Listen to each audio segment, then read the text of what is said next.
बच्चों, आज हम कक्षा 10 विषय गणित अध्याय 1 वास्तविक संख्या का भाग 4 कवर करेंगे। अभी हम बेसिक चीज़ें पढ़ रहे हैं। बेसिक चीज़ों के अंतर्गत अगला कॉन्सेप्ट है अंकगणित की मूलभूत प्रमेय। क्या होता है ये, पहले इसके बारे में अध्ययन करते हैं। प्रत्येक भाज्य संख्या को अभाज्य संख्याओं के एक गुणनफल के रूप में व्यक्त किया जा सकता है। यदि अभाज्य गुणनखंडों के क्रम पर ध्यान नहीं दिया जाए तो ये गुणनखंड अद्वितीय होता है। उदाहरण 210 एक भाज्य संख्या है। अब 210 को हम लिख सकते हैं कैसे? 2 गुणित 3 गुणित 5 गुणित 7, 2 तिहाई 6, 6 पंचे 30, 30 सत्ते 210। अब यदि इनके क्रम को बदल दें तब भी हमारा मान क्या रहेगा? 210 ही हो रहेगा। जैसे इसका क्रम बदलते हैं, 3 गुणा 2 गुणे 7 गुणित 5, तब भी इसका मान कितना होगा? 210। 5 गुणे 7 गुणित 3 गुणित 2, तब भी इसका मान कितना होगा? 10। 7 गुणित 3 गुणित 2 गुणित 5, 7 त्रिक 21, दूना 42, पंचे 210। आगे एक कॉन्सेप्ट है गुणनखंड वृक्ष। क्या होता है इसका मतलब? ये सीबीएसई बोर्ड के सिलेबस में है। जैसे 210 है, इसका हमका गुणनखंड वृक्ष बनाना है, तब सबसे पहले 2 से भाग दिया, 2 से भाग देंगे तो 105 आएगा।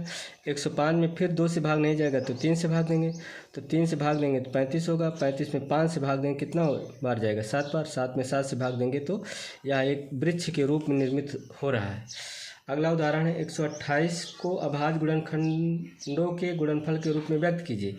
128 बराबर, इसको लिख सकते हैं 2 गुणित 2 गुणित 2 गुणित 2 गुणित 2 गुणित 2 गुणित 2, अर्थात 128 को 2 को गुणा 7 बार करेंगे तो इसका अभाज्य गुणनखंड हो जाएगा। गुणनखंड वृक्ष देख लेते हैं। 128 में 2 से भाग देंगे 64, 64 में 2 से भाग देंगे कितना? 32 में आएगा। 32 में 2 से भाग देंगे 16, 16 में 2 से भाग देंगे 8, 8 में 2 से भाग देंगे 4, 4 में 2 से भाग देंगे 2, 2 में 2 से भाग देंगे तो 1।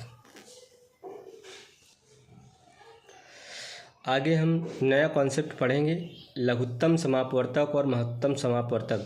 सबसे पहले इसकी डिफिनीशन देखेंगे। लघुत्तम समापवर्तक को अंग्रेजी में लीस्ट कॉमन मल्टीपल बोलते हैं। शॉर्टकट इसका क्या है? एलसीएम।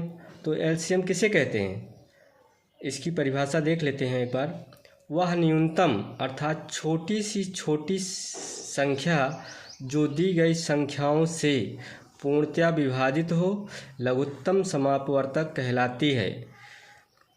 प्रश्न है अभाज्य गुणनखंड विधि द्वारा संख्याओं 6, 72 और 120 का लासापा ज्ञात करो। तो 6 का गुणनखंड क्या होगा? 2 गुणा 3। 72 का गुणा बराबर क्या हो जाएगा?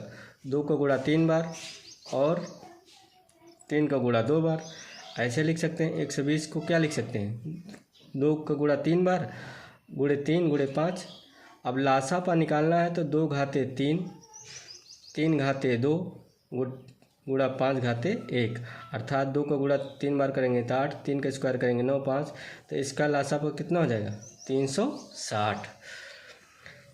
इसके आगे देखेंगे। इसके बाद महत्तम समापवर्तक हाईएस्ट कॉमन फैक्टर मासापा, शॉर्टकट में से एचसीएफ बोलते हैं। किसे कहते हैं? वह अधिकतम बड़ी से बड़ी संख्या जो दी गई संख्याओं को पूर्णतः विभाजित करती है महत्तम समापवर्तक कहलाती है।